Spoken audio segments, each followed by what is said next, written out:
Hello!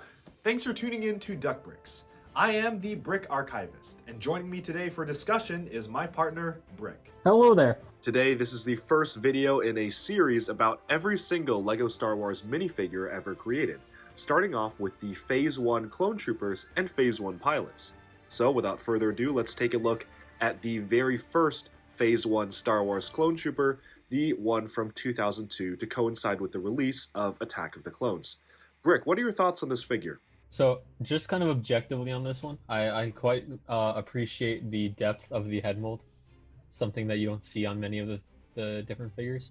But yeah, this one came in two different sets.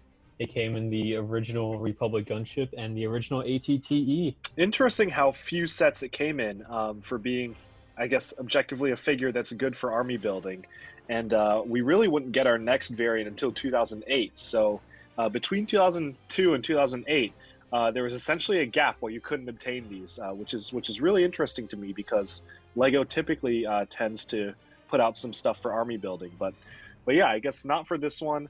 I know that at some point there was a rare promotional item, a box containing several hundred of these sets. I believe it was a Walmart build event, and kids could go to Walmart and they could take home essentially as many as they could build in a certain amount of time, which is very interesting to me. Not something LEGO would ever do again today because of value and whatnot. But it's interesting to see how their promotional tactics have changed over the years. Yeah.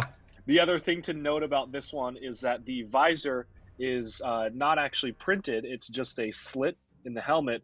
And of course, the head underneath is just plain black. So the black would go through. That's kind of something that LEGO did with these helmeted characters, ignoring stormtroopers, but stuff like Boba Fett and Jango Fett got the same treatment where their heads were black and there was a slit to allow their face to shine through.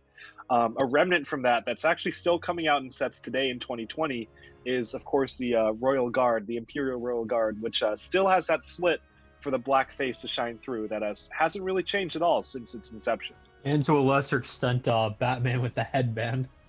Right. So I guess moving on, we've got the next time a just regular plain Phase 1 Clone Trooper came out, and that's the Clone Trooper from 2008. So maybe tell me, what do you think about this one, and how does it compare to the other one? So I think that one's definitely better because you have a little bit more to do with it. But yeah, I think it's still above average, but not as good as the new one that comes out a few years later. Oh yeah. That's like the proper Phase 1.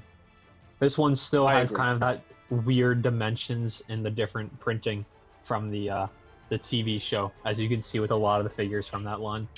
Right. And how many sets did this one come in? This one came in 12 sets. Oh my, okay, that is a lot, yeah. So very, very common figure. What's interesting to me is that given the resurgence of the Clone Wars TV show, this particular figure has really seemed to have risen in value, even compared to the newer one, which I think we would both agree is objectively better. This one's really, really shot up in value as compared to what it was before. I mean, on Bricklink, you can get it for around $5 to $6, which is far more than what they used to be going for, which was almost nothing originally. Yeah, I completely agree. Because this is the first Clone Trooper that had like a proper battle pack, I would say. And it would be quite a few years until we would get another Phase 1 Clone Trooper-centric battle pack, but of course that one's very controversial due to the inclusion of the two named Jedi in the set. It's not controversial, it's just bad. Yeah, fair enough. And I guess on that topic, we can move on to the most recent Phase 1 Clone Trooper. We've got the full printed legs, fully detailed on the front and back. Something that's interesting to me is just how well the printing has evolved from of course the original one, but even the Clone Wars version, where the belt has a lot more clear details as compared to the very simple squares and geometric shapes of the old one. And the helmet shape has kind of been refined too, to be a little bit narrower and not as wide and stretched out as I guess the Clone Wars one was. So it's interesting seeing, just putting these side by side, how different they actually are. Something that surprised me, kind of doing research for this video, is that not that exact one, but like that one and the one that has like plain legs came in, Mhm. I think like 5 or 6 sets. Yeah, the battle pack was the one with the leg printing, but the one that came with the Coruscant planet, that was the one without leg printing. Yeah, that's pretty interesting. Was that 2013? 2013, yeah. Nice, interesting. So I guess it was a bit of quite a big gap between 2008 to 2013 with this, but not as big as the wait between the first to the second. Um, Mhm. so yeah, I guess moving on, we can take a look at some of the more specialized variants. One of the common ones here is, of course, you've got the clone pilot, which was introduced in 2 different figures. You've got the 2008 one and the most recent one that came in the Microfighters Republic gunship. What's interesting to me is that it seems that the clone pilot, this original one, only actually came in 4 sets. It was the V19 Torrent. The Star Wars Advent Calendar came with a different head, so that one wasn't included. But the Republic Attack Shuttle, Venator class cruiser, and the Republic dropship with AT-OT were the only sets this original pilot came in, which is really interesting to me because I certainly remember owning quite a few of these just scattered around sets, and I guess with retrospect, this didn't actually come in too many sets. Yeah, I agree. There's not really too much to say with these when comparing them with the original Phase 1 Trooper. The one thing that I think that is still something that's really inaccurate about these is the fin on the back of the head. If you look at the actual reference material for this, they do not have the fin and really deserve a different different helmet mold for this. That's something that fans have been complaining about for a while. Maybe we'll see it fixed in the upcoming UCS Republic gunship. We'll see. What are your thoughts on this? You really think we're gonna get these with the new gunship? We're getting one figure, and that's Jedi Bob. Hey, it could be Phase 2 Cody. We don't know. That's true. What's interesting to me is that the newer clone pilot also originally came with non-printed legs and was later updated to have printed legs. And it was only in 2 sets. So the one with no printed legs came in the 2013 Republic gunship, and the one with printed legs was just in the gunship Microfighter, which came out 2 years later in 2015. Honestly, probably one of the best microfighters they've done. Oh, I would agree. Yeah. Personally, I'm not a big fan of the microfighters. They're just not too useful to me for space, but I do like that one. It's quite a good representation of it. One other thing that's interesting to me is kind of seeing LEGO's policy on printing detailed legs and not, because they certainly had the capability to print legs for Clone Troopers back when the original ones came out in 2008, because they were printing legs for some of the specialized variants. But none of the standard ones in the pilots had any, which is especially interesting because one of the first Star Wars Stormtroopers actually did have printed legs, and that was years and years and years before Clone Wars. So I wonder if this was some sort of production cost thing, since just so many of the original 2008 Clone Troopers came in the sets. But I'm just curious what kind of changed their mind and mentality on printed legs, given that nowadays pretty much any trooper will come with printed legs. I agree. I think that it may also have something to do with the quote-unquote exclusivity of the set. Yeah. Whereas nowadays, I feel like an accurate comparison is arm printing. In that, you really only see figures with arm printing in like really special sets or like a really nice polybag or something like that. Exactly. Kind of like how you used to see with leg printing. But now leg printing is everywhere, and well, hopefully arm printing will be at some point too. Oh yeah, I can certainly second that. I remember when arm printing and especially dual molding as well was first released. LEGO, when they first came up with it, they were putting it in almost like every set, especially the superhero sets. Pretty much, I remember there was a wave of superhero sets that pretty much every figure had dual molded legs and dual molded arms. At least one of those figures was included in every set, and it seems that like they've looked at production for those and severely scaled back how often they show up. I mean, in Star Wars, there's only 2 examples that I can think of. It's Han Solo from of course, the Master Builder series Cloud City. So as you said, a super rare, super big set that's hard to get, and the officer from the Imperial Star Destroyer UCS set. another very rare set, and the dual molded legs that he has aren't even exclusive to him. They're literally the Batman ones that they used for the first wave of Batman sets that they did, where everyone had dual molded legs. All right, so the next figure we've got up in our list is the Clone Gunner. Maybe you could tell me a little bit about the two different variations that appeared in sets. Yeah, so there's two versions. The first one, the Phase 1, came in the original Walker Battle Pack, as well as the Venator, both from 2009. And it's currently going for $6 on Bricklink, which is pretty cheap for a we'll say standard Clone Trooper. And then the second one, the Phase 2 one, that came only in the Republic Fighter Tank from 2017, which is going for $20.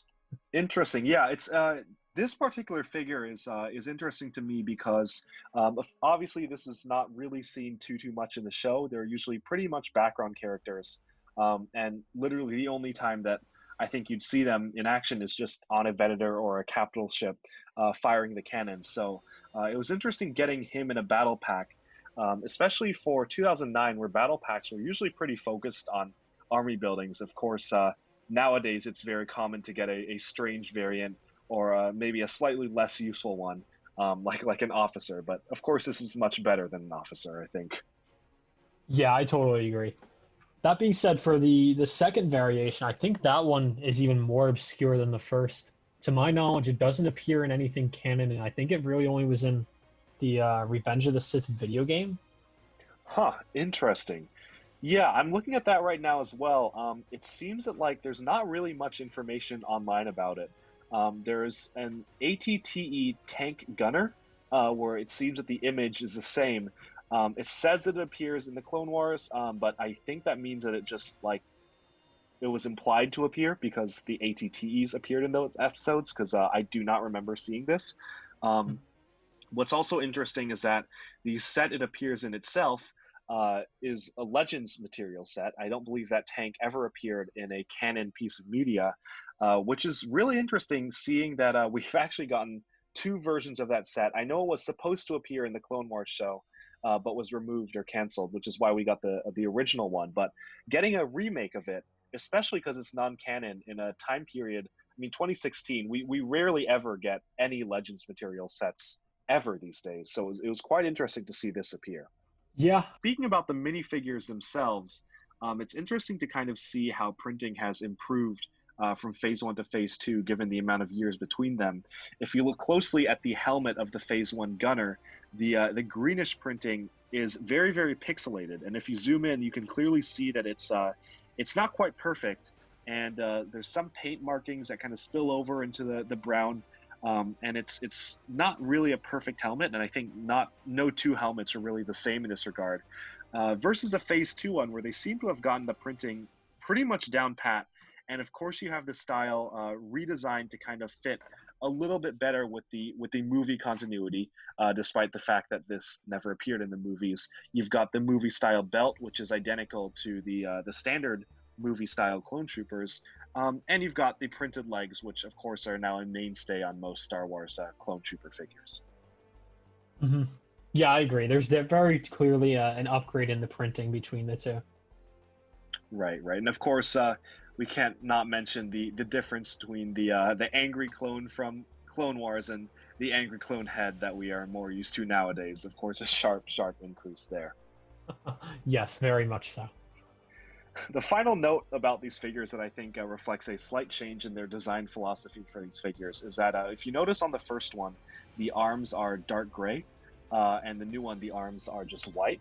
If you look at the actual source material, the arms are completely white, but they have a dark gray kind of pauldron on their shoulders. And this kind of is very similar to the whole dilemma with the 501st Troopers, who have pretty much all white arms, but a blue patch of shoulder armor, whereas the new ones are just plain white.